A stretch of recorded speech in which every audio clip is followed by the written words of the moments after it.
Well, hello there. Welcome back to the TTP Field Manual podcast. I am Joshy. With me tonight on this here very strange recording session, Zakky. Hey, Zach, how are you? I'm good, thank you. How are you? Wonderful. I just said it was nighttime for us, but it might not be nighttime for you listening. So I hope you have a good day, a good time ahead of you as you listen to us talk to you about some data sheets, some detachments, and maybe even a bit of list building at the end. This is a new sort of format we're going to do. I'm calling this data drop. I wish I had some sort of little dubstep, little MIDI keyboard that I could be like, data drop, wow, but I don't. So you just have to imagine it. Zach, today we're going to be talking around data sheets, detachments, and list building, which I'm going to call deployment for the alliteration purposes. Around the new 500 worlds stuff, we're going to be talking through the big Ultramarines lists. We're going to be talking about some Necrons, might even have a kill team segue. And then we're going to go through 6 or 7 detachments before we do some list building. How's that sound to you? That sounds pretty good. We're going through the 3 Ds of Warhammer. Depression, dice... Oh, hold on, sorry. I meant data sheets, detachments, depression... Oh, I did it again. There's no depression here. Just depression over my dice. Oh, true. That's right. True. I played an army of clowns and I was the one that got clowned. Womp, womp, womp. Womp. Honks the nose. Womp, womp. I haven't had you on the pod in a few recordings now, my friend. I have to ask of you, how have you been enjoying the start of the year sort of pipeline of releases? Because boy howdy, is it a pipeline of releases as of the time of recording. We are very close to the Adepticon reveal show. We've had a bunch of Iron Warrior, Eye of Terror stuff announced coming up soon. We are in the process of going through the Maelstrom stuff. We've been covering the 500 World stuff even right here, right now, baby. How have you been enjoying it? Any highlights? It's been a lot of fun. No particular highlights. I'm definitely not where I would like to be in regards to doing hobby stuff. I really hoped to have painted a bunch of models by now, but alas, I have not. Painting is for art students. But I did build my Crucible of Champions for Death Guard. Not that that's 500 worlds, but in the realm of new stuff, shall we say. There's some fun stuff. I was actually reading through all of that today, and gorgeous books. Gorgeous books. Yeah, courtesy, shout out to our friend who lent you those books. Yeah, shout out to Aberrant Crafter, our good friend from real life, but on our... hey, look at that. On our community Discord, you can see things such as Aberrant Crafter and the things that he works on. It's a lot of things, a lot of corn-like kit bashing. That's right. We have work in progress channels, painting project channels. All of us who host this show are real slack. A lot of our other friends are not so slack, so hey, come on through, inspire us. Inspire Zakky to pick up a damn paintbrush, link in the bio, or the description. Link in the description, that one. Yeah. Yep. Come join us. All right. Without further ado, let's get into it. That feels like such a... There's a meme I saw the other day. It's like, how white people conduct meetings. Without further ado, we're going to go into the first of the 3 Ds. First of the 3 Ds, data sheets. You like Ultramarines, Zach? They're all right. Not my favorite faction. Why not? They're very important and very relevant, Zach. Well, that's why I don't like them, Josh, because I just like to needlessly hate stuff. Wow, don't be like that. Get off Reddit, Zach. Yeah. I have nothing further. No notes. So, Ultramarines, yeah, they did get a bunch of love at the very end of last year, start of this year with the 500 world stuff, but also we got Mr. Calgar in his old armor, but it's new again. Got Cato Sicarius. Hi, it's Cato Sicarius. And the Victrix Guard. We got some new Terminator sprues. This year we got Titus and his besties. Ultramarines, man, featuring Terminators. Anyone can take those. Yeah. But let's go with the man on whose name's literally on the box of the supplement of 500 Worlds, Lieutenant Tets. Oh no. Yep. I had to squeeze in a little Akaran impression. It was a bad one, but it's there. No, you did pretty good. It's what it is. You did better than usual. Am I proud of it? We'll see what happens when I have to edit the episode if I'm proud of it. But That's fair. nonetheless, we have people to talk about. Captain Titus. This man, it's been a bit controversial, hasn't he? Captain Titus has just smashed his way into the limelight as a bit of the main character energy, huh? He really has. There's been a lot of discussion around him. Sure has. Do you like his new model? It's fine. Not overly. I'm a huge fan of the weird and the wacky, and so his boring ass doesn't intrigue me very much, unfortunately. It's not your cup of tea. It's not my cup of tea. That's a really good way to put it. It's not your biscuit. It's not your biscuit, however which way you slice it. Doesn't butter my biscuit. Doesn't butter your biscuits. You know, I'm not except for the drip. He's got an amazing bit of cloak and tabards and stuff. But I'm really here for his besties, actually. I really, really like how they've built this whole unit with so many unique little individuals in the kit. The Wardens of Ultramar. And I really like that you can buy one kit, but it has essentially 2 units in it for one kit. And everyone's so unique looking. And they've done that again with Huron and his Masters of the Maelstrom stuff. Talk about that next time. Yeah. But it's really cool to see. I love how much individuality is here. It doesn't even really matter too much that the Ultramarines are here looking kind of Ultramarines because we got humans and they look neat. I still don't understand why a couple of these people are on the battlefield. There's quite literally a diplomat and a ship commodore. But anyway, they did really well. Very nice to see. Who's your favorite of the humans?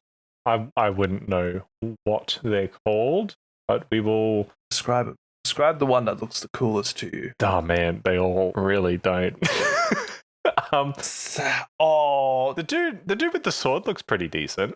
He's a part of the guard? The blade guard guy? Blade guard guy? No. The human. Which human has a sword? Oh, that's a chick, by the way. I said human. True. Well, I'm just letting you know. And then he. But anyway. I'm just letting you know. That's okay. That is one of the commanders of the Ultramarines Auxiliae. We talk about them a bit more in the lore episode. But yeah, it's pretty cool. Yeah, you have a Auxiliae commander, but no Ultramarines Auxiliae. Bit of a miss in my opinion. But on the tabletop, these guys have been kicking up a storm. Captain Titus can be left at home, but the Wardens of Ultramar, they did come down, or they did go up. Sorry, they did go up in price relatively recently, but they were just really sticking themselves into all the Ultramarines lists that people were putting together for good reason. Have you seen their datasheet?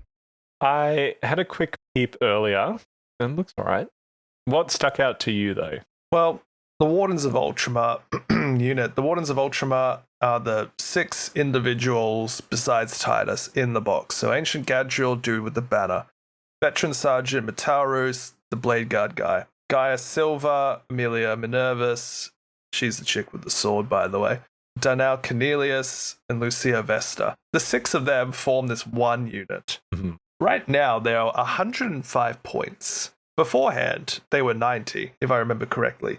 And so you have 2 Space Marines at a 3-up save, 4 wounds. And then you have 4 individuals that are on a 4-up save, but are 3 wounds. And that's like 20 wounds in Ultramarines for 90 points. It's a lot of beef. A lot of beef. And what you can do is you add Captain Titus to the unit. If you would like, you could add some Blade Guard individuals to the unit. If you'd like.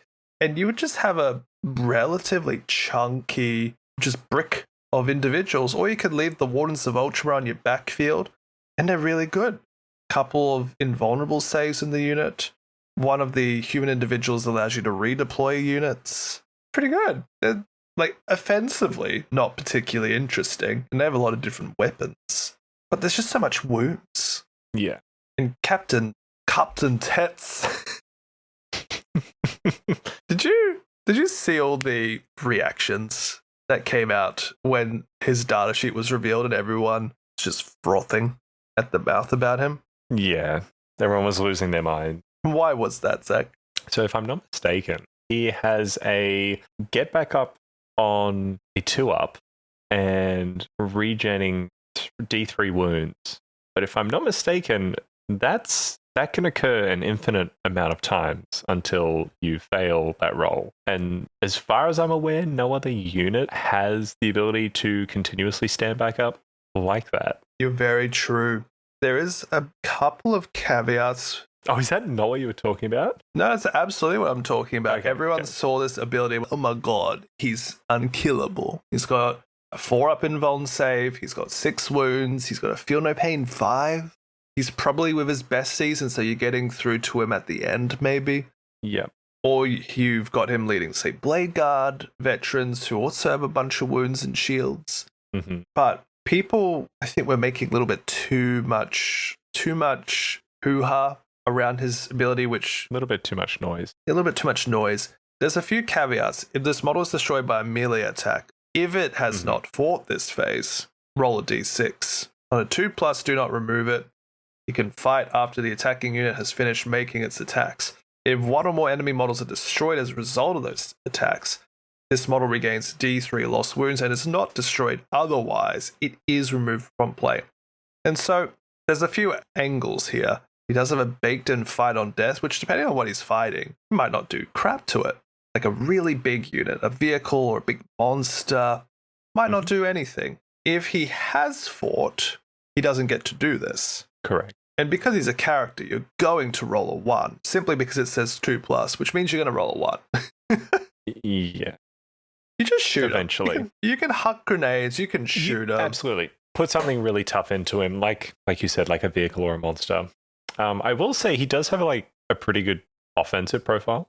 Having sustained hits 1 is quite nice. He does 8 attacks on 2-ups, 5 strength, 1 AP, 2 damage, anti-infantry 2+. Which is crazy. Which is nice. Wounding, so he goes really well into infantry. But like you said, mortal wounds, which he also has a 5-up feel no pain. But mortal wounds, or just shunt a tank into him, tank shock, and then just leave him there, tie him up. He's so angry he's trying to bring down a tank. Good luck. Worth noting, though, is press the attack. Weapons equipped by models in this model's unit have the sustain hits 1. He doesn't actually have to lead anybody. No. It's just models in this model's unit. And so you can run him solo if you really want to. He's so tough that people are going to be like, whatever. But nonetheless, it's a really, really impressive little brick in just how defensive they are. And what's the quote? A good offense is a good defense, something to that effect. Yeah. And for his kit, also 90 points isn't too bad. What would you give these units together, like out of 10? If you had to sort of give them a rating overall? I think for his points, I would probably say an 8. I think with his profile, you just probably chuck him in. Whether you want to, like you said, have him lead something, buff up a unit, and be a nuisance once that unit dies, or if you just want to solo him as a little character running up the board, why not? As for the Wardens, that's way too many different guns. That's a 3 from me. That's too many options. Yeah. Cut it out. No, I think from playing my salamanders and knowing how chunky the Company Besties? The group squad. Company of Heroes, that's the one. Thank you, Josh. The Company of Besties. Knowing how tanky they are, these guys, probably for their points, really good as well. I would say I'm not as hot on these guys as Titus, maybe a 6. And Titus, an 8. I think you probably just throw him in if you're playing an Ultramarines list. What about yourself? Probably around the same sort of area. I think within the Ultramarines kit, Titus himself doesn't stand out too much compared to your other epic hero options because there's so many. There's so many. You know what? That's epic hero options. That's super true. So many options. Speaking of epic hero options, do we want to talk about Mania's Calgar and Maid outfit? Manius Calgar in Defiler, or Manius Calgar in Crucible of Champion, Manius Calgar in Tutu, Manius Calgar in Inflatable Dinosaur Party Rave outfit. That joke will never die. So It won't. we certainly can. We certainly can. Interesting Manius Calgar coming out, isn't it? I suppose. Is there a reason why it's interesting? No, I'm super out of the loop. You know this. I love having just these moments where I'm like, here's something I know you don't have an answer to. Give me an answer to it. I hate it. So the thing is with Manius Calgar coming out is that we already had Manius Calgar in a relatively new sculpt. He had his Gravis kit with his Victrix Honour Guard in the unit. And then you would get that for 200 points. You would get Manius Calgar, and you would get the Victrix Honour Guard, the two fellows leading him, or conjoined with him, for 200 points. And his kit was fantastic. He can advance and fall back, and shoot and charge, and do like everything in the same turn. Just about. And that happens no matter what unit he leads, and he can lead just about all the units. If he is your Warlord, of which that means you can't have Guilliman, you gain an extra point of CP. For like half the game of 10th edition, the whole you can't have Guilliman around was not even part of the restriction. They used to be like a super brutal combo, didn't they? Very, very prolific. They still are. Only run together. They still are a very brutal thing. Guilliman can still discount CP by sort of, being near him. He gets to do that thing where the captains of units get to discount the unit's CP spend by 1 per battle round. Guilliman can do that nearby. He doesn't have to be leading anyone. Manius Calgar used to generate an additional point of CP, so Ultramarines just had so many ability points for their stratagems. And even without that, without having access to that 1 CP, people were still running Manius Calgar. He's just so good. He's such a defensive brick. The Victrix Honour Guard confer a Feel No Pain 4-up to Manius Calgar, but because it's 1 unit, you don't have to allocate things to a bodyguard first, because they're just one. This is just 1 unit, Manius Calgar with Victrix Honour Guard. And so it was a really oppressive thing. But then they decided to release Victrix Honour Guard, and then they decided to make another Calgar, who is Calgar in the armor of Antilocus, which is what he used to appear like. He used to be in this Terminator armor once upon a time as a model. And what they did was keep all the same abilities, just about keep his whole stat line, but make him 140 points and take the Victrix Honour Guard away. So you got a new Calgar, but for 60 points more, you're going to take 2 Victrix Honour Guard. Yeah. But that made people think, well, what's going to happen to the old Manius Calgar sheet? And I could be wrong. Let me go and have a wee look-see. But I think in the recent balanced data slate, they didn't have a listing for that Manius Calgar with his Victrix. I think they took him out of the balanced data slate. Let me double check. What do you think? What do you think about Manius Calgar and Victrix, though? Do you like them? Yeah. No, Manius Calgar is pretty decent looking in terms of his stat line. And then I think I'm looking at a different Victrix Honour Guard because I don't see the Feel No Pain 4. But they look sweet. The Manius Calgar with the Victrix, I mean, is like the old Manius Calgar kit before they released Victrix separately. Yeah. So Manius Calgar and Armor of Antilocus doesn't have that, and Victrix as their own unique unit do not have that. Manius Calgar, where are you in this humongous list? Yeah, he's not there. The old Manius Calgar, just Manius Calgar, the 200 points unit without the Victrix, is not in the field manual. Ha! He's in our field manual. He's in everything. Zach, did you just facepalm? He's in everything but the data slate. I did. Interesting. And you know how they released the new Cato Sicarius model? Yep. Oh, no, but yes. Sure. He did the same treatment with his old data sheet. Okay. So we have, with the Calgar and the new Victrix, we got a new Cato Sicarius. And Cato Sicarius, we don't need to get into like necessarily who he is, but he's a very important hero of the Ultramarines who gets memed on a lot. But he's nonetheless a very, very good fighter. and has always been around. And so they gave him a new model to replace his old model. His old model was not Primaris scale and was really starting to show its age. And so they gave him a new model to go with the whole Victrix thing, because he leads them like in the lore. Yep. That's it, that's all you get. But they kept for the longest time his previous datasheet, which was Captain Sicarius, and then his new datasheet, which is Cato Sicarius.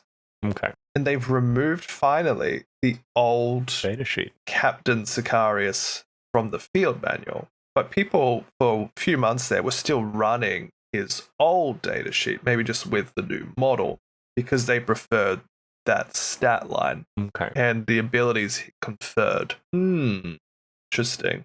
But I really like Cato Sicarius as a unit. His model, I'm a little cold on. I would prefer him to be wearing his hat, you know? I want him to be wearing his helmet. Put it on your head. Plot armor will only take you so far, Mr. Cato Sicarius. I do like his model. Looks very cool. You like it better than Captain Titus? Yes. Fair enough. I like his like little fuzzy hat. Very cool. His fuzzy hat's really cool. What do you think of the Victrix Guard? Do you like them? Yeah. No, they look pretty cool as well. Yeah, I'm a huge fan of those. I had big jaw agape moment when I saw Dude with Big Banner. Are you familiar with the Victrix Death Ball that was immediately a threat in the meta when they first arrived on the scene? Unfortunately not, no. So what you would do is you would have old Manius Calgar datasheet, which has baked in a couple of Victrix buddies for 200 points. You could then have him attach to the Victrix Honour Guard separate unit that just came out recently. Right. Now, whether you took a 3 model unit or a 6 model unit of Victrix, up to you. But what you could also do is co-lead them with Cato Sicarius. Okay, yeah. And so you would have like a 400 to 500 point unit that's just those units. And what you would end up with is Manius Calgar with his 2 pals, 3 Victrix pals, and Cato. Manius Calgar would allow you to advance and charge with the unit. The Victrix have the company heroes thing where if they are being led by a captain or chapter master, your opponent is -1 to wound. Yep. -1 to. They have a reactive if they are shot and they lose a model surge move. Oh no. And then Cato Sicarius has a once per turn reactive move of just flat 6 inches if a unit is moving, advancing, or fallbacking within 9 inches. As well, Cato Sicarius has heroic intervention for 0 CP on this unit. Damn. Furthermore, with the Victrix Honour Guard, there are 2 unique loadouts that are considered to be epic heroes, so you can only take one of them. You have the Chapter Ancient, who is Banner Boy, and the Chapter Champion, who is walking around with 2 swords because he's really cool like that. What you can do is you have the Banner Boy. Once per battle at the start of the fight phase, you can pop an ability to add 1 to the strength and attack characteristics of melee weapons equipped by models in the whole unit. The Champion has the Blades of Honor, which are precision twin-linked. These weapons are strength 5, which would then go to potentially strength 6 once per game, as well more attacks. Cato Sicarius has 3 weapon profiles for his melee weapon. He can either strike with his sword, sweep with his sword, or coup de grace his sword. His coup de grace is precision. His sweep is just, sustain hits, 1 damage. But his strike is a 633 dev wounds attack. Manius Calgar himself has the Gauntlets of Ultramar, which are twin-linked 6 attacks, 833. And then his 2 buddies also have Victrix power swords. And so people were just running that for the longest time. That's crazy. The Victrix used to have an extra wound, and they used to be a lot cheaper. Not a lot cheaper, but they went down from 4 wounds to now 3 wounds. And they became a bit more respectable at 110 for 3. But even so, being able to be co-led and do a combo like that, ooh. Thoughts? Yeah. Thoughts on that? Yeah, all of those Ultramar units look absolutely nutty. It is a very expensive Death Star blob. but it does a lot. It really does a lot. It does so much, dude. It does so much. That's crazy. And you can't even tow in near them or try and skirt around them because they'll reactive move, they'll surge move, they'll heroic intervene, whatever. No. Oh, man. Oh, yuck.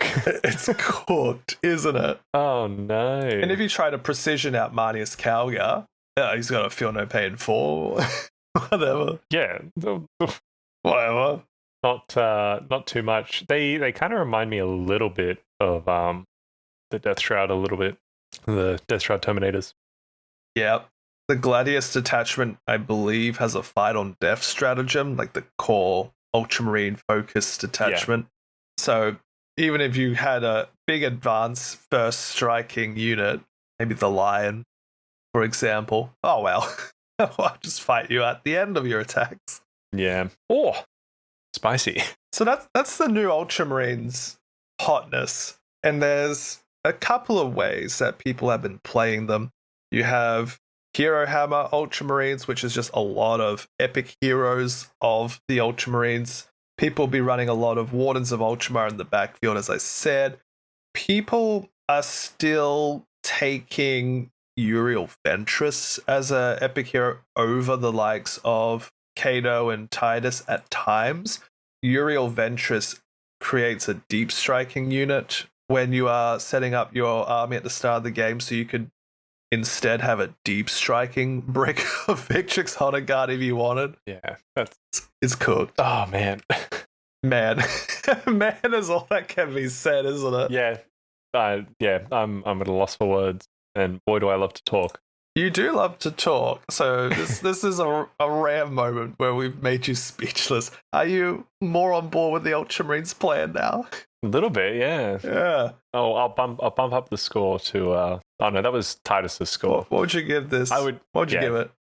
Oh, as a whole, I'm gonna say a 9. It sounds way too fun not to run, but if you're going up against it, I'm gonna have to dock points. Yeah.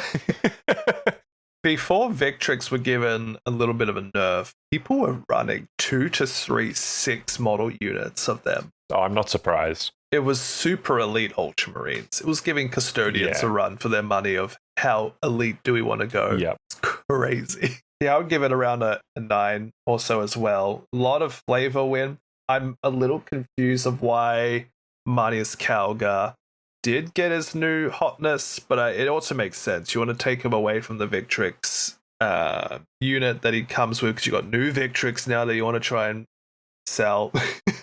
But they didn't do anything with his data sheet. But I don't know if it's good or bad that it happened that way. Like, I have the Marnius Calgar with Victrix. If I want to play him now, do I need to just go buy another one? No. Is he on the same base size or? Believe so.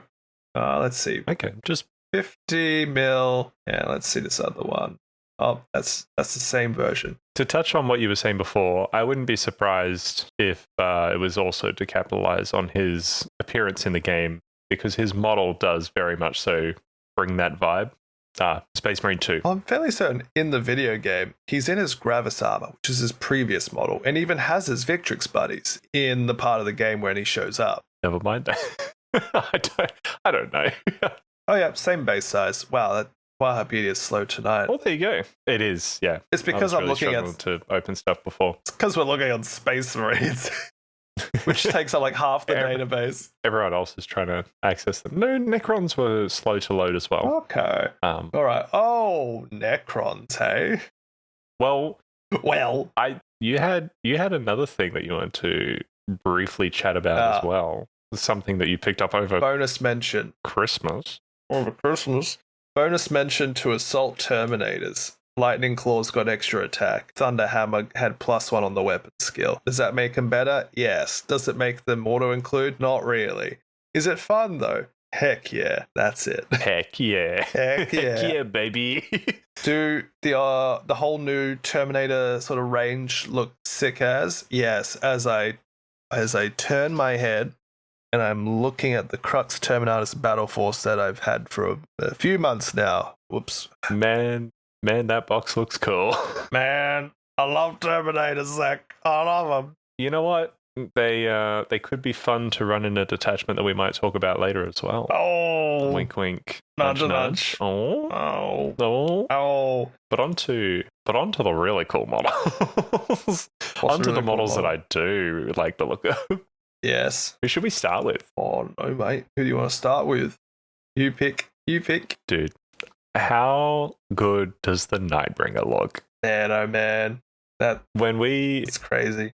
When the reveal, like when the leaks came out initially, I was sort of the opinion that they were perhaps fake. I don't know if you felt the same. I didn't, because the leaks were done in a way that looked very authentic to the Kill Team books, and it was leaked with the Celestian Insidious Sisters team and the Murderwing Night Lords team, and they had that exact formatting also around the Nightbringer. And then there was a couple of pictures that looked really official, like real typical Warhammer community article, White Dwarf article stuff. I was like, oh yeah, that's real.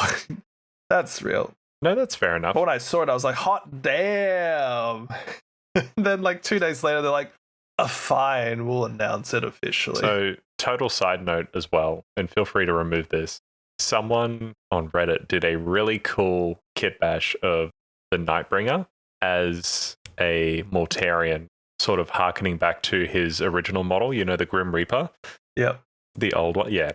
That's pretty cool. But he's very cool. What do you want to say about his datasheet? Well, the Nightbringer as the other two C'tan shards. Also, where is the Deceiver's new model? Come on, GW. Yeah. Come on, Banana Boy. Where is it? Come on, Banana Boy. So the C'tan shards, all of them, kept their profile, except for getting extra movement and a change to their defensive profile, which helps to deal with, I suppose, high volume attacks. In the past, they could tank a lot of heavy assaults, such as melters or las cannons, because they could halve the damage. But now they only subtract 1 from the damage. So this is really good against like 2 damage weapons en masse, especially combined with things like a Feel No Pain. And one of the main issues with bringing C'tan shards in the past was that they were a bit slow. And that's definitely my experience playing them. I thought, man, they're getting nowhere. When are they going to get there? You know? But now they move 10. They are 300 plus point demigods who have high toughness above 10, relatively decent coin toss saves, huge amount of wounds, feel no pains. They are Necrons, so they reanimate wounds. The Nightbringer, yeah, you weren't aware? Yeah, I just saw that. I was not aware of that. That's crazy. No. As well, the Nightbringer drains life. So at the end of the fight phase, you roll a d6 for each enemy unit within 6 inches of this model, and a 4+ enemy unit suffers d3 mortals. That's pretty good. Also pairs nicely with his huge base size increase. It really does. That's another thing to consider as well. He's thick now. Dude, the Nightbringer looks like a proper C'tan shard. Like, he looks more so what it should be versus the old model, the piddly little... It was just old. Dude. Just old. It was. I actually don't mind the Deceiver's model too much. I think he's kind of charming in a goofy way. And I think if they kept that vibe but upscaled it and gave it the sort of treatment that they gave to the Nightbringer, I'd be a fan. I don't know if everyone else would be, but... A lot of people are running Deceiver presently because, of course, they all got buffs in a way. They all move faster, all slightly better against weight of dice. Deceiver still only moves 8, but he's really small still, so he has a much better chance of deep striking in and being further away to proc off his stealth core ability. Yeah. And his damage actually did go up. I don't remember what it was, but he does do more damage now overall. And so he's got one of my favorite weapon profiles in the whole game, Cosmic Insanity. Anti-character 4-up, precision dev wounds for 2 damage a pop.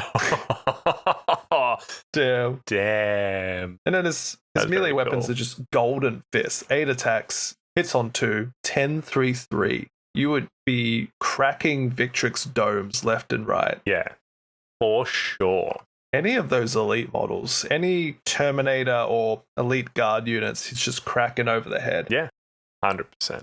Then Void Dragon moves quicker, can keep up with vehicles, which is very nice. I felt like the Void Dragon would pierce the heart of a knight or a tank without much problem, but then would take a wee while to go anywhere else. Mm-hmm. But now his weapons have also been upped a little bit. I think he has more attacks now than he used to, like more amount of attacks, so that's really nice. Something frightening about the Spear of the Void Dragon striking with 5 attacks on 2s for 12 for D6 plus 2, but you're anti-vehicle 2.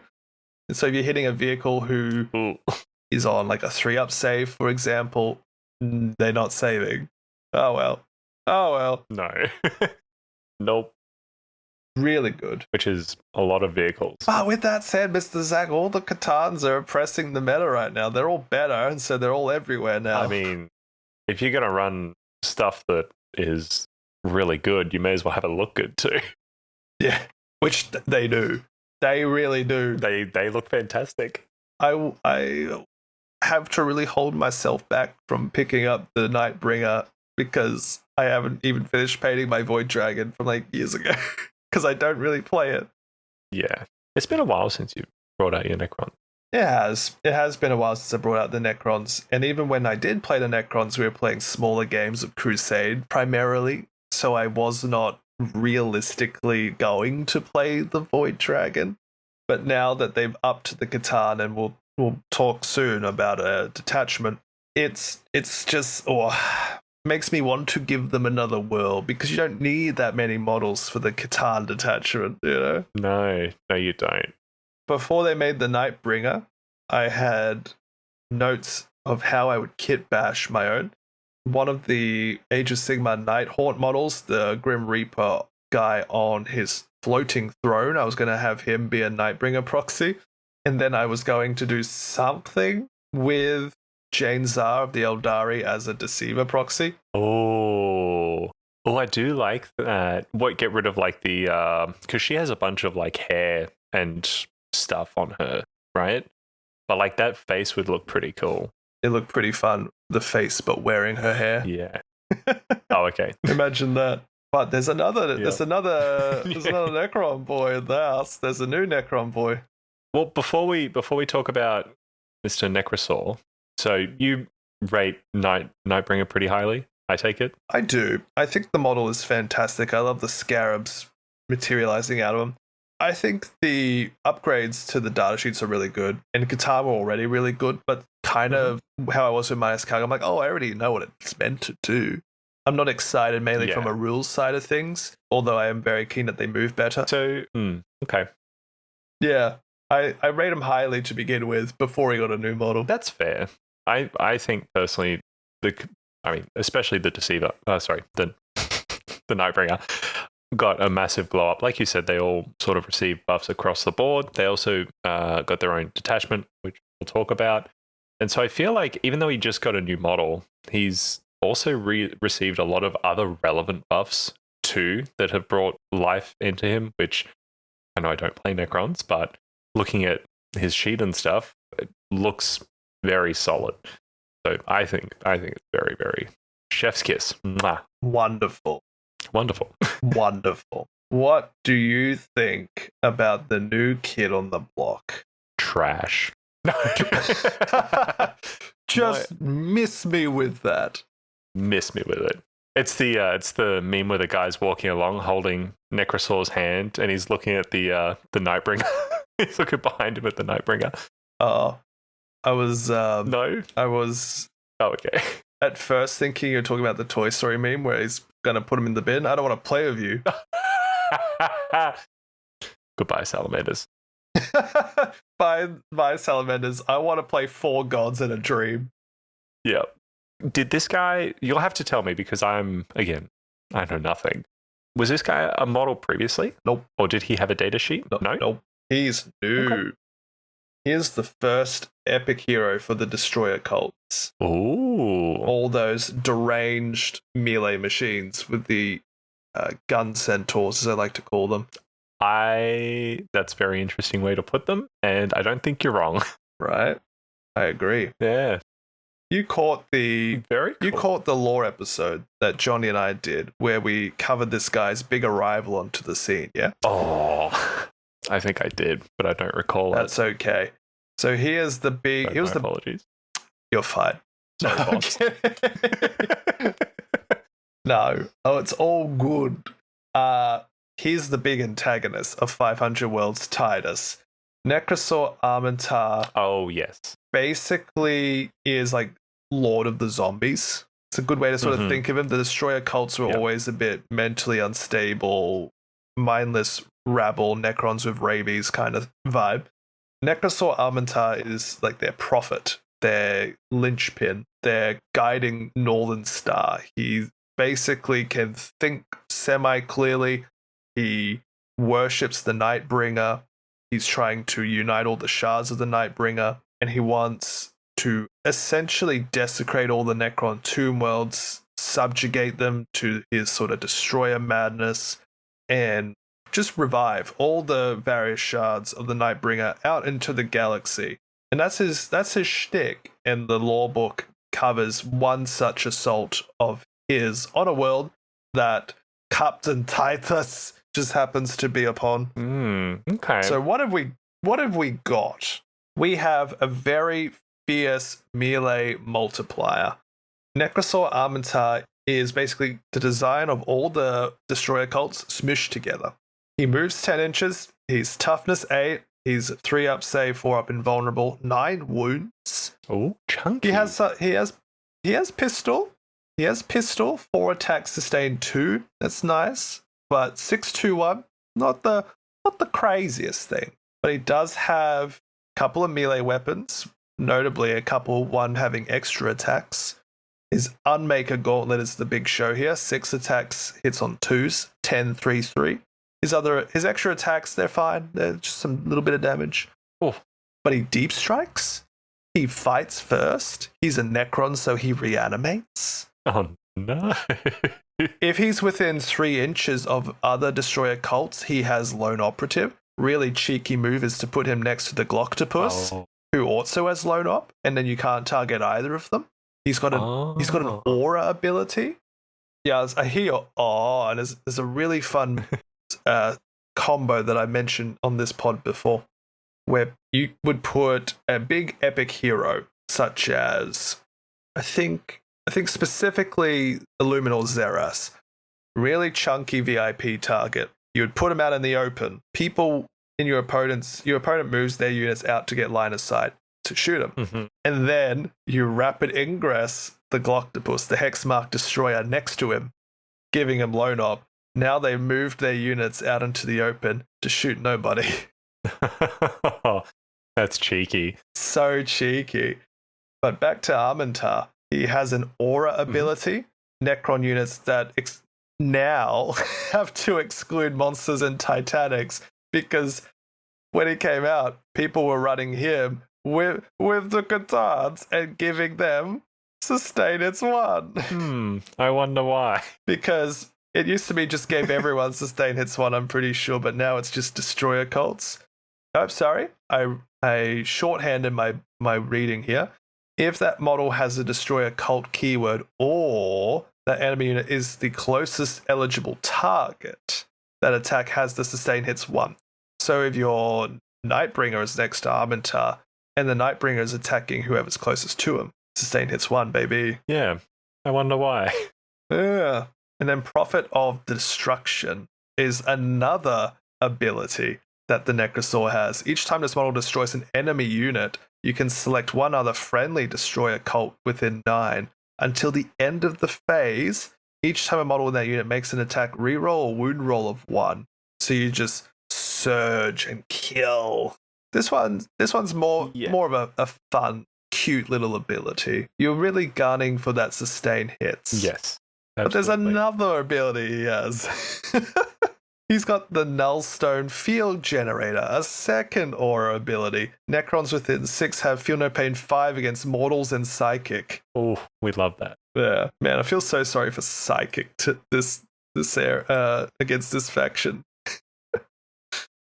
Anything psychic interacting, it's just like, whatever. Null stones, tomb spiders, whatever. Gloom prisms, whatever. Anyway, 185 points for Nekrosor. Yes, he did get a little bit more expensive, I think. Maybe he always was 185, but he was around that point. Not bad. Yeah. Not bad. I think he's quite fairly priced. So the meta for a while was C'tan Shards 4. You can have Nightbringer, Deceiver, Void Dragon, and a Transcendent, which is generic C'tan. You would have Nekrosor. You might have the Silent King. If you didn't have the Silent King, you might have Illuminor Xeris, maybe a couple of other objective monkeys. And that was it. That was your list. So it's all the big characters go to the ball. Basically, Necron Hero Hammer. Who would have seen that coming? Yeah. Thoughts on pretty cool. Thoughts on Nekrosor? I don't think he's quite as cool as the Nightbringer, but his model, again, GW is, well, not Games Workshop anymore, Warhammer, the company, not the game, is really knocking it out of the park with a lot of these new model releases. And I think he looks fantastic. He is a little more niche in wanting to be run alongside Destroy Cult models, and I don't know necessarily how common they are to play. I imagine they're relatively good, but he does seem like a really solid option regardless. What about yourself? It's really good. Can't complain about that.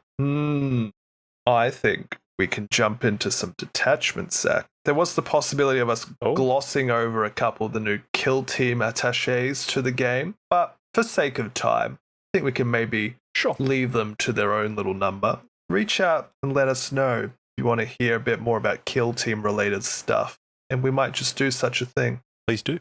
Please do. Come tell us in the Discord. At everyone. You'll make Johnny really happy. Shout out to co-host Johnny, who's not here tonight. We miss you, Johnny. We miss you, boy. So 500 Worlds, the big thing we're glossing over today.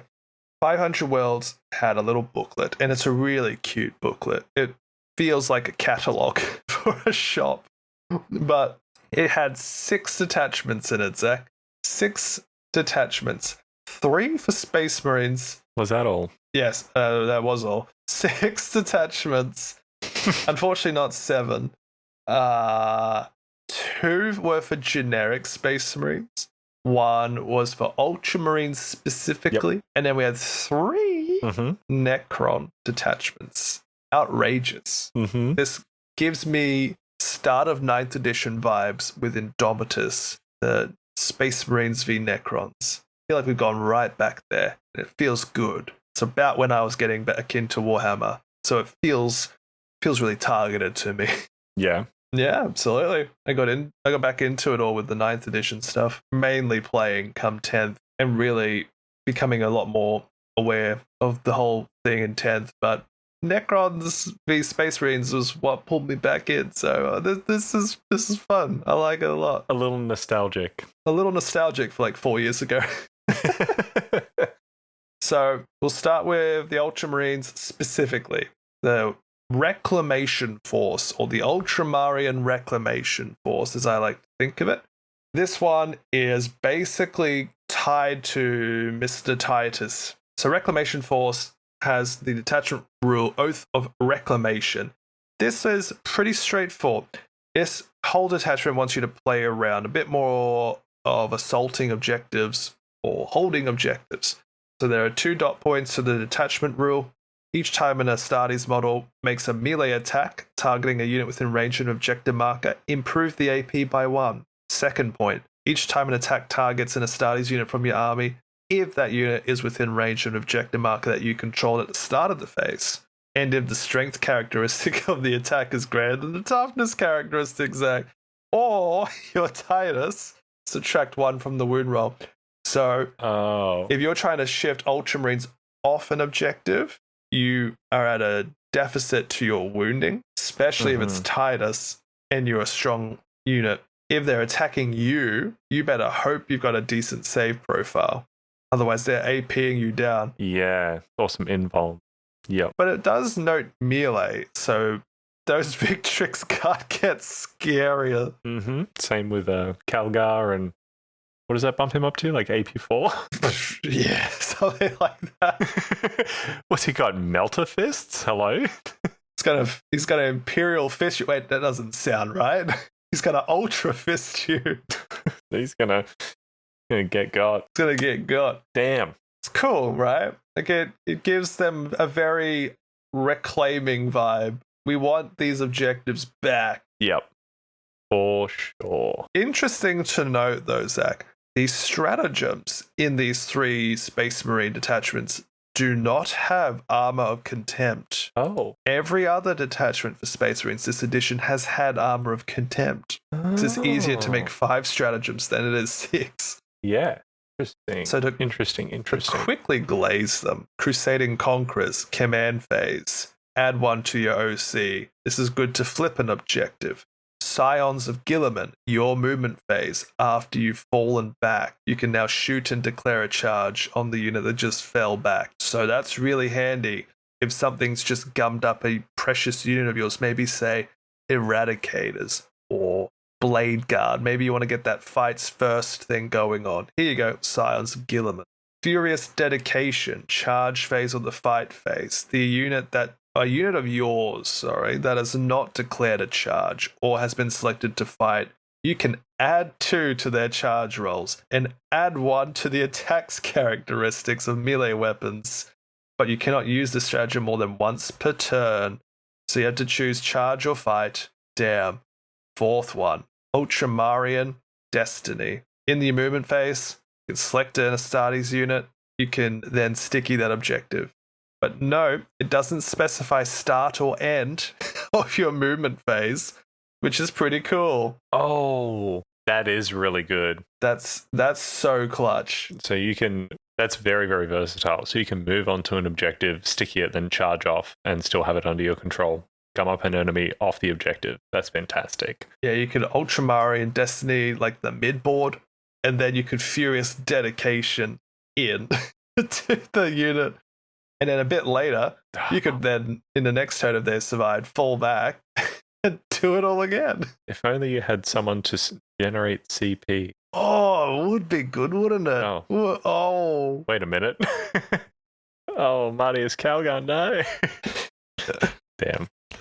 That's great. Couple of other stratagems. It's worth noting, too, that if you have Guilliman, you can still discount stratagems. And so you can offset the thing where you're not generating CP with Calgar by still discounting CP with Guilliman. So, whatever.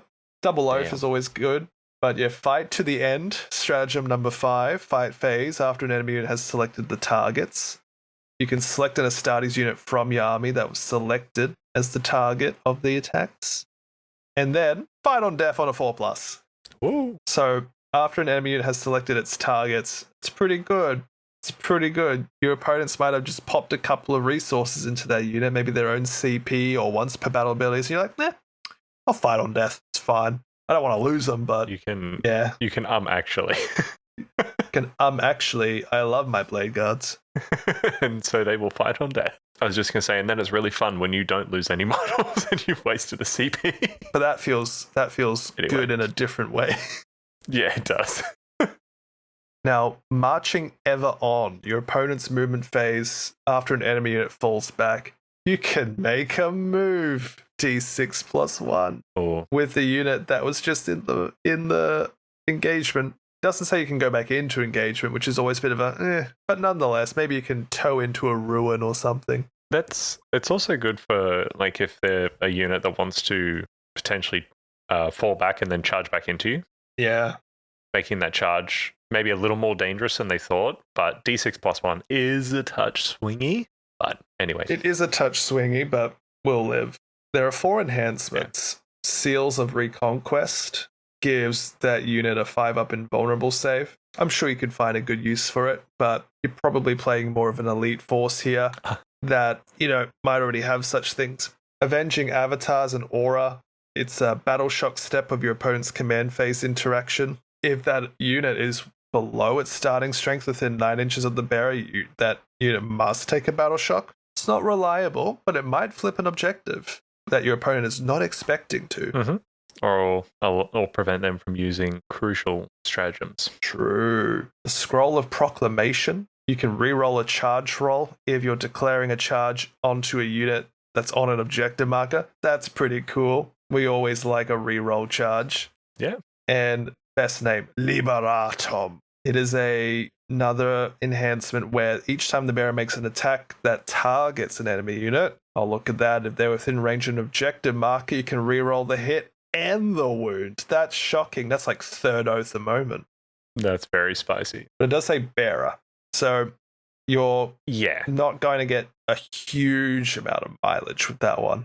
I'm sure there's some ridiculous character that you could pop it onto, like Fights First Judicia or something. Oh, that's a great shout. Although he probably already gets a bunch of rerolls. But anyway. That's a good shout. Judy would be a great use case for that. Hey, thanks, man. Hey, man, you're welcome. Reclamation Force. It's pretty good. I'd play it. Yeah, I'd play it if I was interested in Ultramarines. Mm-hmm. So much move tech. So much objective taking tech. It's like the two play pieces for this detachment, and I love both of those things. Yeah, seems very in your face. I love that. I love being in people's faces. Okay. Like, oh, you're just playing Ultramarines. You're just going to sit back and shoot me with tanks. It's like, well, actually, have you heard of my friends, the Victrix Honour Guard Death Ball, featuring half of the chapter's heroes? Should we spend 1 CP and march ever on to the next detachment? If you want. That was a great segue. Sorry. No, I liked it a lot.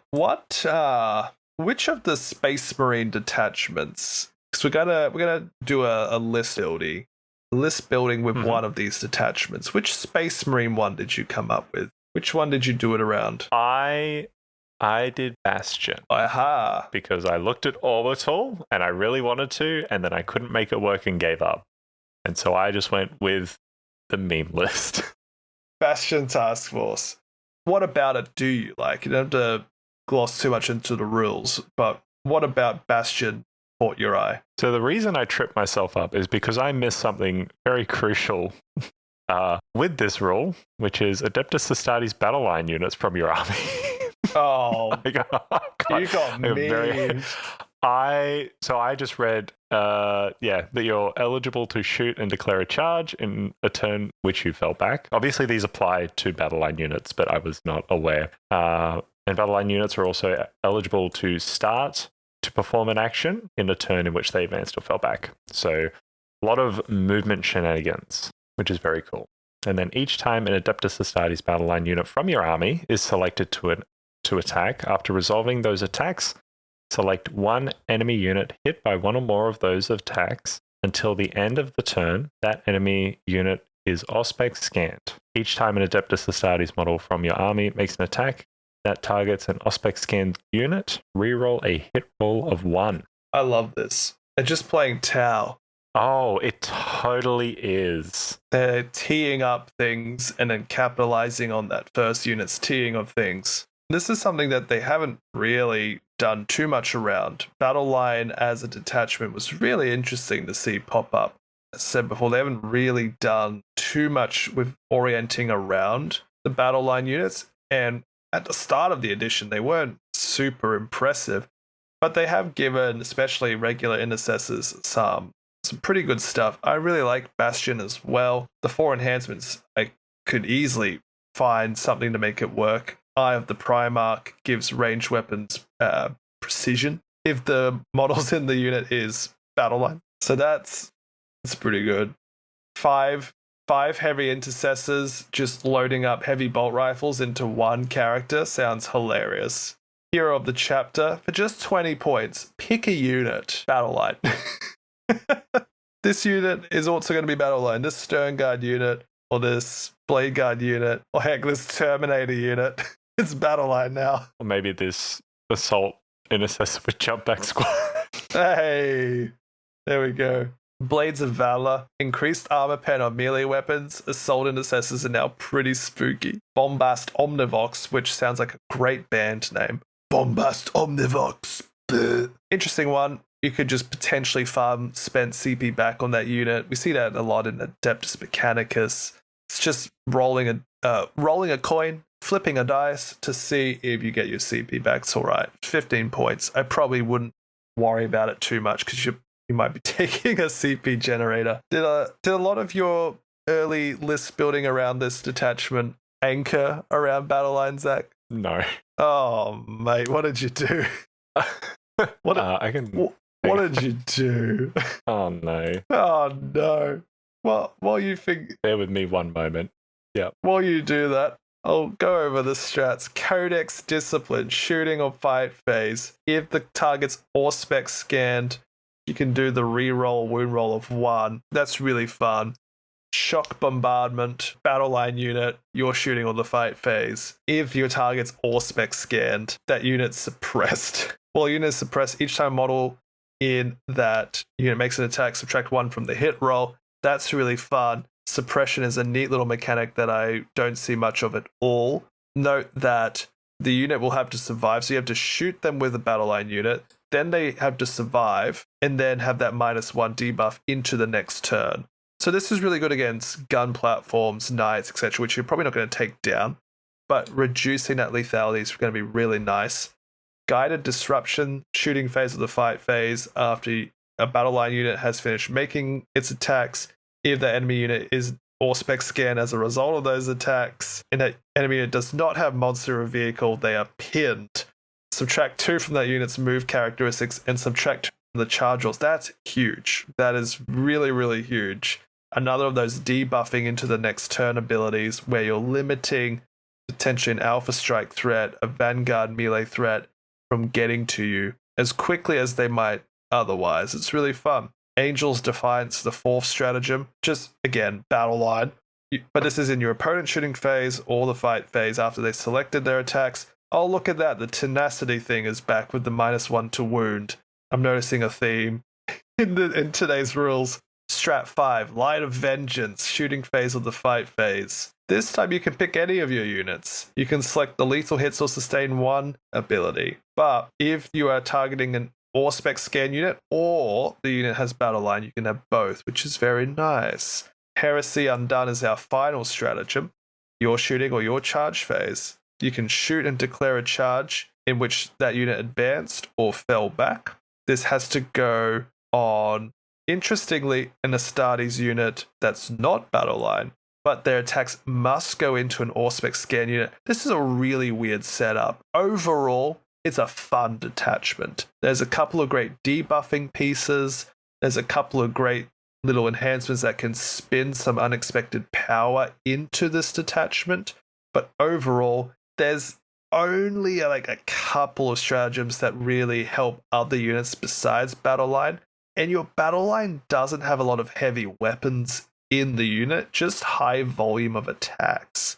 So yeah, it's all right. There's definitely a way to play this that is unexpectedly really powerful. But Zach, what are your thoughts? It seems very nitty gritty, and I like the whole debuffing your opponent, sort of popping these stratagems to control how your opponent moves, whether they're suppressed or whether they're pinned. I think it's very creative and fun.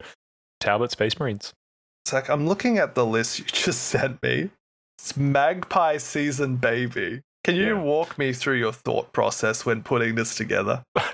It's Magpie Season, baby. It's Magpie Season, baby.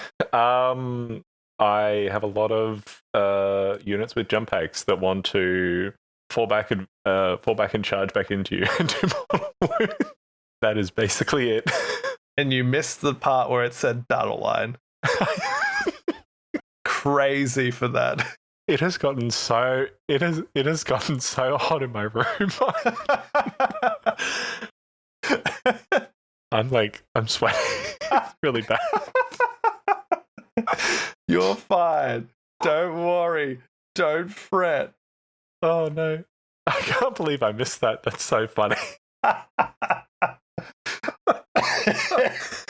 Oh god. You made the Battleline detachment with 1 Battleline unit.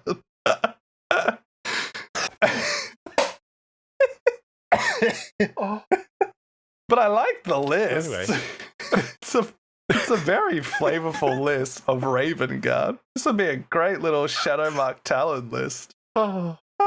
Initially, I was going to make an Imperial Fist Orbital Assault Force list. But yeah, it didn't seem very fun.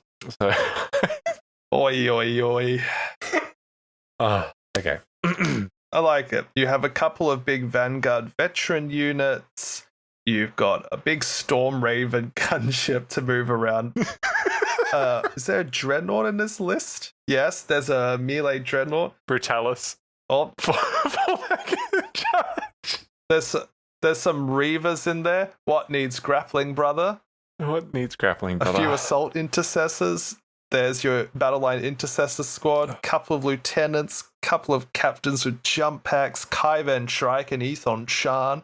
This will be a very fun Shadowmark list. I'd love to see it. Maybe just not this Bastion Task Force. maybe not, Zach. Okay. Good effort. I'm proud of you for making a list for one of my favorite Space Marine factions. The fact that I can say Space Marine factions is crazy. Brother. Orbital Assault Force. Why don't you tell me a little bit about it, Josh? Yeah. Orbital Assault Force. This is one of the most fun detachments I have seen, but it's also one of the detachments that's most got me going, huh? Why? And that's because of drop pods. So Orbital Assault, we've just had Battle Line matters. We got Orbital Assault. You want to deep strike a lot, and you want to disembark from transports a lot. Orbital Assault has the rapid drop deployment rule. You get to choose an extra amount of units depending on the size of your game. You can give them deep strike. That's really handy. Make sure you're not versing an opponent who's playing 120 orcs, because you won't have anywhere to deep strike into. Moving on. No. The rule means that if the unit was set up on the battlefield this turn, re-roll a wound roll of 1. If it disembarked from a drop pod, re-roll a hit roll of 1 as well. 2 big issues immediately come to my mind. 1, it's not very easy to keep taking units off the board. 2, drop pods suck ass. They do. They don't do anything. And you have to try and make them fit with their huge-ass profile. But huge flavor win. Yes. Unless I'm also misunderstanding, you can give any Adeptus Astartes models deep strike. So it's not limited to stuff like infantry. You can give it to vehicles. Yep. Which is the big fun. It's the big fun, yeah. Very fun. Yeah. You can deep strike dreadnoughts or land raiders or lancers, just not Titanic stuff. Immediately to my brain is the triple dread threat. You deep strike a Brutalis, a Redemptor, and a Ballistus at the same time. And watch your opponent just be like, uh-oh. 3 dreadnoughts. Yeah. Uh-oh. Oh no, I need to go change my pants. I think, personally, I think you, like, while the drop pod rule, you know, like that's good, I think you just deep strike the most scary vehicles into the field and watch your opponent just melt. Yeah, depending on what your list is. If you're playing a really elite army, you can start with most of your force off the board. That's really spooky to your opponent because they don't know where you're going to come down. If you're playing a relatively wide army, you can have your highest damaging threats off the board and you can have a bit of safety, right, until everything's in position for the big go turn. If you're playing Hero Hammer, you know, you can have the Victrix Death Ball in Deep Strike just waiting, you know. There's some fun stuff. And you could potentially weave this in around a little bit of Raven Guard-y game styles as well, with a lot of hit and run style. The enhancements have some further options for this as well. Laurels of Thunder has that reroll charge rolls, but only in the turn it was set up. Veteran of the Vanguard gives Scout 6, which is alright, but if you're trying to just deep strike, I mean... Yeah. It's alright. 20 points. Well, so something to remember as well, because I don't think that this extends the amount of models that you can store in Deep Strike. So you can still only store the regular 25% of your army. I'm not mistaken. And so giving a unit Scout 6 does allow them to get up the board nice and quickly to join those deep striking models. Yeah, absolutely. There is that caveat of you can't just deep strike 3 tanks, depending on your game size. So you have to be very judicious about who's going in that. But you've really clued into something there. The limit to reserves. Now, it's not talking about points limits, but sheer amount of it. Interesting. Orbital Uplink Reliquary. You can redeploy 3 after both armies have deployed. You can put them into strat reserves regardless of how many units are already in strat reserves. No, you can't go more than half of your units. But if you've got some space, you could chuck them up. If you're wanting to see where your opponent is going to put your army down, you can put, all of your units onto the board. Tease out your opponent's deployment. And then when the game starts, chuck those big deep strike threats, your deep strike land raider or whatever, up into space to come back down later as a bit of a tease. Like, oh, you've put your units in this area of your deployment to try and capitalize on where I put this down, but I've just removed it. So what are you going to do now? That's pretty fun. Last one, dedicated gunship. You can keep uppy downing Terminators, except just once, just once per battle at the end of the fight phase, you can put a Terminator unit back up, which is okay, but Terminators in a detachment that's not getting a whole lot to make them stronger, it's a bit alright. Now, much like the rest of the stratagems in the other Space Marine detachments, these are really going to orient around, did they just get set up this turn, etc. Suppression strafing, command phase, pick an Astartes unit, select an enemy unit within 18, they make a battle shock. If they fail it, they're suppressed. They're -1 to be hit. It's okay. It's whatever. It's a nice little debuff if you feel like you're about to be shot a lot. Second one, auto sense coordination. This is the good stuff. Shooting phase or fight phase, select the lethal or sustained. Until the end of the phase, you have that keyword. But if they disembarked from a drop pod or while targeting a unit within 12, they get both. It's pretty good. Lethal and sustained. That could be really fun on some assault termies. Sure. Weirdly enough, though, it says disembarking from drop pod, so not other transports. Mm-hmm. Tactical decapitation.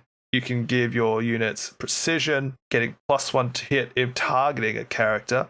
It's all right. Blind screen. Your opponent's shooting phase. You can basically receive smoke from a vehicle nearby that has the smoke keyword. They smoke over to that unit that your opponent has just gone to shoot at, and then they will get stealth and benefit of cover. That is quite fun. That's a bit outside the box. I was about to say, I don't think it's particularly good, but very fun and very flavorful. How often do you see smoke get used in the game, Zach? Pretty rare. Pretty rare. If I was to think within the last 5 games, either once or twice that I've played. Mm-hmm. So relatively. Yeah, relatively slim, but if you can give it to an infantry, that might be the deciding factor. Yeah. Shock onslaught, fight phase, one of your units. They can pile and consolidate 6 instead of 3. This is good if you are getting out of your transports and you really can only tow in 1 to 2 models, bring the rest of the unit over. You've just made your charge a lot more potent. Especially if you've got that reroll charge enhancement. That's a really good combo there. Onward for the Emperor, last stratagem. End of the fight phase. Pick an infantry unit, and then 1 transport. You can embark in it. Yippee. But it's end of your opponent's fight phase, not end of yours. So they have to be surviving first, and so does that vehicle. Look, it's okay. It would be really fun, maybe in like a crusade, where you're able to actively empower your units as the crusade goes on, and therefore the leverage of power is not needed from this because you've got it from the crusade leveling up of units. That's where I see this getting the most bang for buck, because there are a couple of neat little ideas here, but compared to the last 2, I don't know. I think it's, yeah, I agree. Yep, you agree? Yep. Yep. You agree? Okay, cool. All right. Oh, I just got to adjust myself on the seat. I've been sitting for so long, Zach. How you doing? Yeah, it has been a chunky one. Yeah, when I thought about doing these data drop episodes, I thought it's going to be really important to make all these supplementive things their own episodes, were we to do so, because it's like reviewing mini codices. And those were so long. Those episodes were chonk to actually have decent amount of commentary on them. Oh my goodness. Yeah, for sure. You ready for some Necrons though? Oh, baby, am I. But baby, am I? We got 3. Baby, am I. 3 to choose from. Cryptek Conclave, Cursed Legion, or Pantheon of Woe. Let's save the best to last. We can go Cryptek Conclave, eh? Okay. Sure. We're gonna leave Cryptek Conclave last. It's the best, right? No. Good lord, isn't it not? So, big old Necron player here. I have a little bit of headache when trying to figure out how to make Cryptek Conclave work. I love Crypteks. We've got the Canoptic Court detachment. It's what I played when we first started the edition. It's what I played. Cryptek Conclave comes out, my ears perk up. Yay, Crypteks, more of it. Love it. To the point where one of my own homebrew rule ideas was basically this, but with some other things going on. I didn't think to add so many anti-keywords into the idea behind this detachment. Basically, Cryptek models from your army have the assault ability. Note, models that only really is relevant with the, I think, Immortals. But in your shooting phase, each time a Cryptek unit from your army is selected to shoot, you can select one of a list of abilities. Anti-infantry 3, anti-mounted 4, assault heavy, or ignores cover. There's an enhancement called Atomic Disintegrators, which adds anti-monster 5 and anti-vehicle 5 to the list. Now, there are things you can do with this. You have to keep in mind that Crypteks can lead things such as Technomancer with Wraith, Geomancer with the Kill Team mob. Big units of Necron warriors has a lot of attacks. Immortals can really do a lot of attacks. But these Battleline-ish units do not have much in the way of AP, so Illuminor Xeris is almost a guarantee to make it into this list.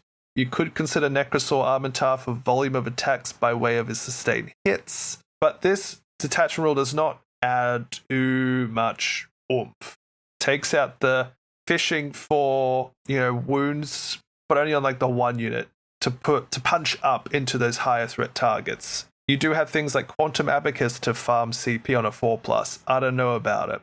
Gauntlet of Compression is another enhancement. It adds 6 inches to the range of weapons in the unit. That's okay. Works really well with a Chronomancer who can move, shoot, move, and also gain stealth with their unit. Gravitic Bolars is the 4th enhancement. It does the pinning thing, the -2 to move, -2 to charge. These enhancements, they're okay. The stratagems, molecular targeting, you can ignore modifiers to hit, roll, ballistic skill, weapon skill. If the unit is Cryptek, you can ignore modifiers to the wound roll. That's really good against the whole tenacity keyword, the -1 to the wound. It's alright, helps mitigate some of the defense of your opponent. Synergistic Empowerment, you can select a Cryptek unit from the army, and then you could confer Cryptek to another unit nearby, confer that keyword, so you could get a bit more keywords going onto other units that aren't going to have it to begin with. Microscarab Swarm, shooting phase, fight phase, Cryptek Infantry. If your unit has the Warriors keyword, they get an Invuln 5. If they're an Immortals, they get Invuln 4. It's really good, actually. I like that one a lot, especially when combined with the reanimations to come in later. Untapped Power, shooting phase. You can select an additional one of those augmentation keywords. Ignores cover, anti-infantry 3's fun. Heavy plus anti-keyword, that's really fun. Animus Curse is our 5th stratagem, shooting phase or fight phase.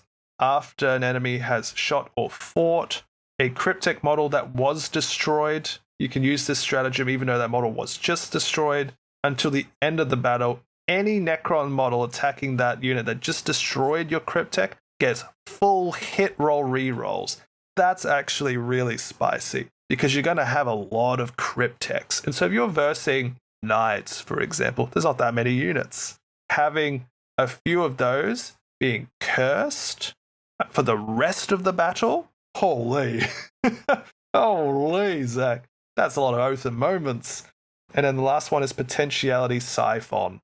your opponent's command phase, if you have a Necron unit on an objective marker, they just reanimate again. You can reanimate in your opponent's turn. If they are a Cryptek, you can reanimate an additional wound. Bring Canoptic Reanimators. Oh no. They will give you an additional D3 to the reanimation wounds. Why not? So there's a lot of staying power. There's a lot of survivability. The cursing's really fun. The Micro Scarab Swarm's nice. Untapped power's okay. But you're going to basically build half your list with Battleline stuff led by Cryptex, maybe some Wraith, and then you're just going to stockpile on C'tan shards, I guess. What do you think of this detachment? Necrons is very foreign to me. So are Cryptek's only characters? Yes. There's no Cryptek infantry unit. No, Okay. But you give the buffs to the units they are leading, but Cryptex themselves are not particularly all that spicy on their own. You have Chronomancer, which gives stealth to their unit and move, shoot, move. Geomancer is debuffing your opponent's ability to move in their turn. Illuminor Xerath is an epic hero which gives additional AP in an aura to Battleline. Oricana Diviner is another epic hero who gives Invuln 4 to his unit, which makes for a really spicy 20 blob warrior. Brick Plasmancer is my favorite, gives crits on 5s, which certain keywords will really enjoy that, such as sustained hits to Tesla carbines on Immortals. Hey. Psychomancer forces battle shocks. Oh my gosh. I built that one at your house. The Psychomancer. I know. He's really cool. Yeah. I was just going to say with the Tesla carbines having crits on 5 with sustained, and then you select anti-infantry 3 plus and just mow through infantry. But like you said, they don't have a whole lot of AP, and it doesn't seem like any of the stratagems give additional AP. And so I think it's fun in the sense that you get to buff up these large squads of warriors or immortals, but overall it kind of smells, I think. It kind of smells. Kind of smells like oil. Yeah. Like crude oil. Kind of smells like someone didn't read it properly, but no. Whoa. All right, home stretch. Whoa. Yeah. So personally, not a huge. Not for me. I don't know what I was trying to say. Yeah, no, not for me. Not for you? That's okay. You know what it is for me, though? Curse Legion. Hey. Oh. Destroyer cults had their own sort of detachment in the Necron Courtesy. Wasn't that good. Curse Legion, it's really good. It's Destroyer cults, baby. The rule is just add 2 to the strength characteristics of weapons equipped by Destroyer cult models. Do you want characters with strength 10 weapons? Strength 8 pistols? Do you want Scorpex with like strength 9 arm blades? Do you want strength bloody 16 heavy destroyers? What do you want? You want it? There you go. But each time a destroyer cult makes an attack that destroys the unit or brings it below half strength, after that unit has finished resolving its attacks, you can add 2 to the strength characteristics of weapons equipped by friendly other Necron models. Wow. Suddenly, Cryptek-led Immortals sound really good, Zach. Yeah. 4 enhancements, all very nice. Destroyer Unk, put it on a CCB or an Overlord. They get the Destroyer Cult keyword, which means they're going to have +2 to their strength. You can then give them extra movement and more attacks equipped by the bearer. Really fun on Overlord leading Lich Guard. That's what I meant to say. Yeah. Murder Mind. That does seem pretty fun. Murder Mind, I like this one a lot. Give it to a Cryptek. They get Destroyer Cult formation stuff. They get the Destroyer Cult keyword, and then they can be attached to a Destroyer Cult unit. My God. Where has this been the whole time? So this wasn't a thing you could do before. So basically you give Murder Mind to a Cryptek. They must be leading a Destroyer Cult unit now. They can't, be alone. Be a Technomancer leading Wraith, and then Wraith have keyword. You can't do that. At one point, I think it was the case, and then they had to change it, I think. I could be wrong. But basically, this is to give things like your Technomancer the ability to lead destroyers and be able to heal them. or Plasmancers to give them crits on 5s. That kind of thing is so spicy. Mark of the Nekrosor is third keyword, or third, it's getting late. Third enhancement, basically destroy a cult, units get +1 to hit. Very nice. Fourth, Cursed Circlet, destroy a cult model only. Each time an enemy unit is selected to shoot, after they have shot, you can surge move. So enemy shoots you, destroy a cult gets closer to you, but they can get into engagement range. Nice. Scorpek Lords, hello, hello. And then the suite of stratagems is very nice too. Methodical Murder, you're shooting or fighting. Pick a unit, give them sustain hits 1. But you can't pick monsters or vehicles, Zach. I wonder why. Number 2, Driven to Butchery, shooting phase or charge phase. Destroy a cult. They can shoot and declare a charge in which it advance. Always good to see, not very spicy, but very helpful. Image of Death, third one. Your opponent shooting phase or the fight phase after they've selected a target. Your destroy a cult that was a target. Your opponent then is -1 to hit them. It's fine, it's nice. Oh, okay. Spreading Madness, your charge phase. Necron unit, excluding monsters and vehicles, Zach. They really had to nip C'tan. Until the end of the phase, each time your unit declares a charge, if one or more targets are within engagement range of another friendly unit, you can add 2 to the charge roll. That is fun. That is real sweet. Nice. That is very cool. I love ganging up and overcommitting. That's one of my favorite things to do in Warhammer. And now I can do it easier. Number 5. I too. You too? You two like to gang up on... I'm a fan of... No, just overcommitting. Oh. Buy more models than I need. I love overcommitment. Number 5. Mortis Protocols. When a destroyer cult unit of yours destroys an enemy unit, you can select a Necron unit within 9 inches of that destroyer cult unit, and then that unit's reanimation protocols activate. I would have liked this more to reanimate the destroyer cult personally, but hey, whatever. You can feed some flesh to your friends, I guess. Can you not target yourself? I suppose you technically could. I think maybe. I'm not too sure, but I think you technically could. That will come down to a FAQ. Okie doke. Unnatural Aggression, 2 CP, end of your opponent's charge phase. You pick a Necron unit, you can charge in, but you don't get the fight first bonus. So this is like if you want to have both like Heroic Intervention and another one.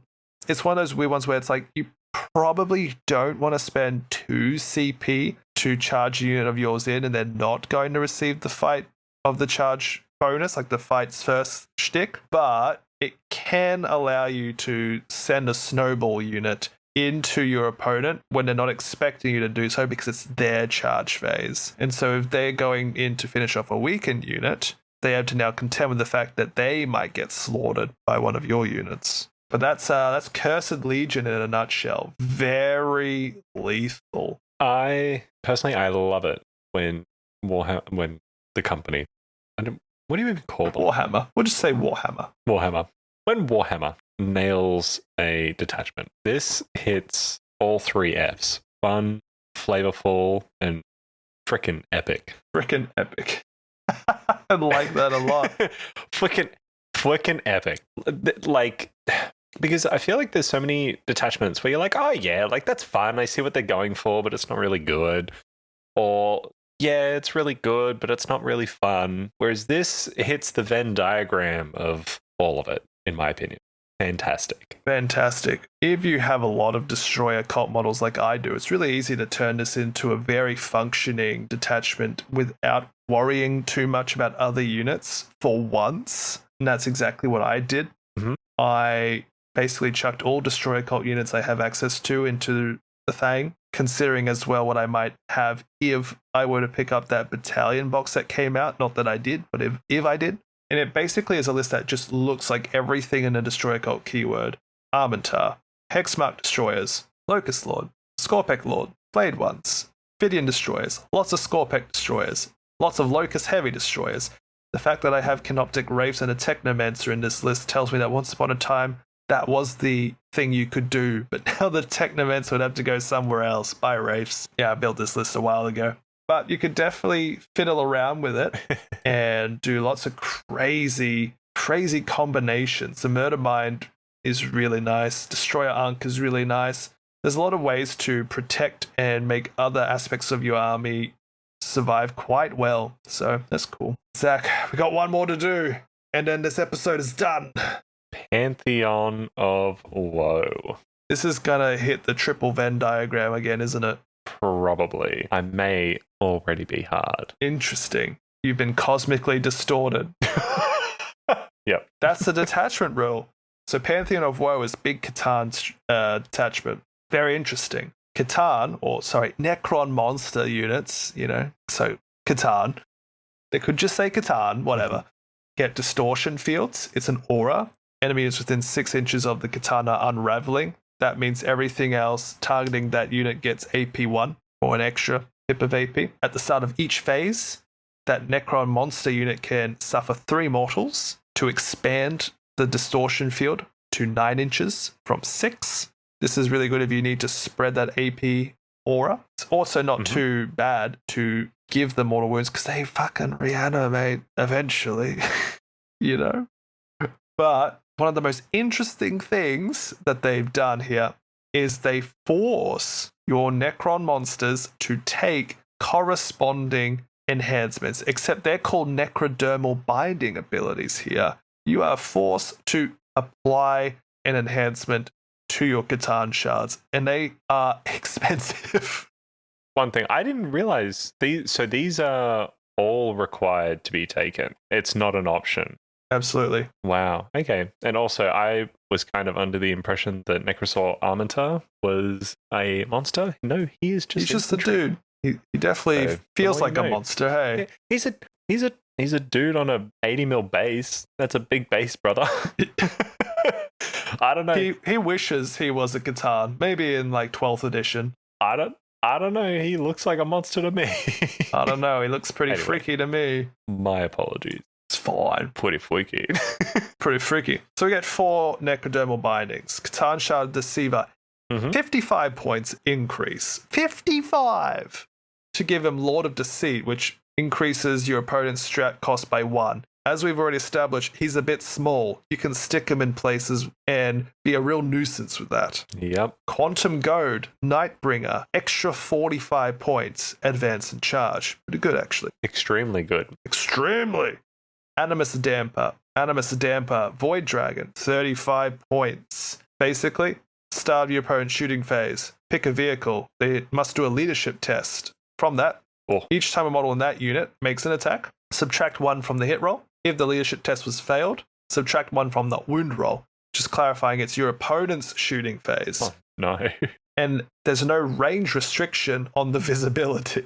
So if someone's got let's say a Repulsor Executioner in the back of the board, and the Void Dragon can see them, that Repulsor Executioner with all of its guns, if it fails its leadership, it's now -1 to hit and wound. Yikes. Yeah. That's a spicy combo. Big yikes. And the last one, Relativistic Tether, Transcendent C'tan's the generic option.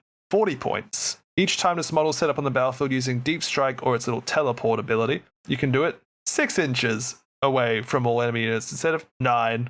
But you then cannot charge, which is so weird to me how many of those abilities, like, you can get really close, but you cannot charge. It's a weird staging rule. Interesting way of balancing out C'tan, isn't it? You want to make them really strong, so you make them strong by forcing them to take these things. I kind of like it. Me too. I think it's a good way to do it. Yeah. Yeah.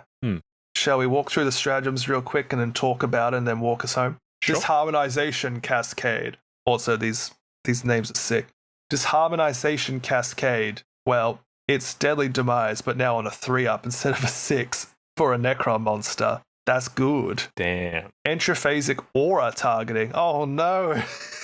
Don't target me, Aura. You're shooting on the fight phase. Necron unit. Excluding monsters. What? One that has not been selected yet to shoot or fight, you get to re-roll a hit roll of 1, but if they're attacking someone unraveling, it's re-roll a wound roll of 1 as well. That's okay. You're going to have units around doing other things. Molecular erosion, command phase, your Necron monster, just one of them. Select an enemy unit unraveling, so really close. They must battle shock, but at -1 because they're unraveling. If they fail, they suffer D3 plus 1 mortal wounds. For a CP and a battle shock test, why is it only D3 plus 1? I couldn't tell you. I suppose. Well, okay. It's actually not too. It's command bad. phase. I guess you could flip an objective, right? You could flip an objective. You know, they can't use any defensive stratagems. Is it in either player's command phase? It just says command phase, but you can only use this once per battle round. Yeah. Anyway, it allows you to turn off stratagems for that unit, which is nice, and then also do mortals. That's not too bad. Flipping an objective would be probably the most clutch use, I would think. But yeah, you're right. There's probably a stratagem bingo bongo combo. Yeah. Chrono distortion. Fight on death, I believe. Yes, fight phase. Pick a Necron unit. You can add 1 if the attacking unit is unraveling. On a 4+, you fight on death. That's okay. It's always good to have one of those. Maybe you got some Lich Guard or some Wraith or something. It just says Necron unit, so it can be one of your C'tan shards as well. Can be the Nightbringer. Can be, and that would be really spicy, unless you roll of 2. Oh no. Mass transmogrification. Shoot phase or fight phase. After a Necron monster unit destroys an enemy unit, pick a Necron's friendly unit nearby of that monster unit, except now it specifies that you cannot pick a monster, so you cannot definitely pick yourself. Yep. If that enemy unit was unraveling, then your friendly unit's reanimation protocols activate. Again, it's a weird one because you might just roll like a 1 or a 2, but it's a bit casino-y anyway. You're running lots of Necron bigs. It's a bit casino anyway. I suppose. So is reanimation protocols typically on a D3? Yep. Okay. D3. Some units give extras like Canoptic Reanimators. An extra D3. Meh. Phase melding. Your opponent's movement phase. When an unraveling enemy unit is selected to fall back. A Necron's unit that is within engagement range. When that enemy unit falls back, they had to do Desperate Escape. And if they are battle shocked, they're -1 to those tests. That's not bad. So, bum rush. Get onto objectives. Get your big C'tan shards into place and just slice and dice your way to victory. Shrugging off damage. Supported by support pieces. Once upon a time, Nekrosor Ammentar. But yeah, that's Pantheon of Woe. Yep. And boy howdy, has this been a meta menace. Yeah, it sure has. I don't know. Do you know how many iterations it's gone under? I think they adjusted it like twice. I think they've or just the once. I think they've raised the price of the enhancement abilities. I think they've raised them. Yep. And they've definitely keyed a few of the synergy pieces to exclude monsters, such as Silent King. Yep. Because I think initially Nekrosor Ammentar was slotted into this list as an auto include, and they were like, no, don't do that anymore. And so they changed it up a bit. He's still good, but you just can't rely on him to boost this specific oppressive playstyle. Yeah. But yeah, that's it's 500 worlds. Yikes. It is a mini codex, isn't it, Zach? It is a mini codex, but it's been a fun time. Been a fun time. In the next data drop, maybe we consider not being as in-depth about it. But then again, in-depth's probably better. What do you think? I think so. I think that's a good idea. Still be in-depth, covering lots and lots of stuff. That way the people get to listen to us more. Exactly. If you have a similar opinion or a differing opinion, can let us know on our Discord. Zach, do you want to play Necrons now? Do you want to play one of these detachments? I think Pantheon of Woe would be really fun. Coming from Chaos, it kind of sounds a little like running a bunch of Primarchs. Feels that way, yeah. Yeah, that would be a lot of fun. But I don't think I'm going to go out and buy some Necrons, so... Can I suggest something called Tabletop Simulator, Zach? You could. If only I had a friend who had a bunch of Necron models. Yeah, but I don't have all the C'tans, Zach. That's okay. That's what proxies are for. You proxy actual Primarchs. Actually, 90. Because I don't know what else is even on a 90mm base. That's such a bizarre size. Anyway, we'd be here for another hour. Next episode, what's on a 90mm base? It was like, this is a deep cut, boys. It's just a 30-second episode. 3 C'tan shots. But yeah, thank you so much for listening. Zach, is there anything else you want to contribute to our big chats or the big Josh Reads Rules episode? On the back of Josh reading rules, make sure that if you are wanting to build a list for a detachment, that you read the rules properly and don't embarrass yourself. Because, boy howdy, that was what a whiff. Gee whiz. Whoa. Wow. Yikes. I want you to make an actual Battleline Bastion Task Force list and send another one later in the week. Brother, I want to see what you come up with. Oh my god. I'm assuming, is that supposed to be like a Fists army? Imperial Fist? Like it's just all intercessors? Yeah.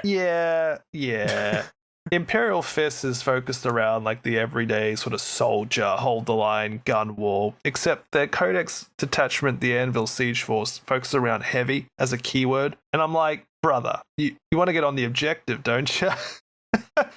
Whereas... Yeah. Well, guess what? I was going to say, well... Oh, sorry, you go. Now you kind of have that battle line orientation, but you don't have to rely on heavy.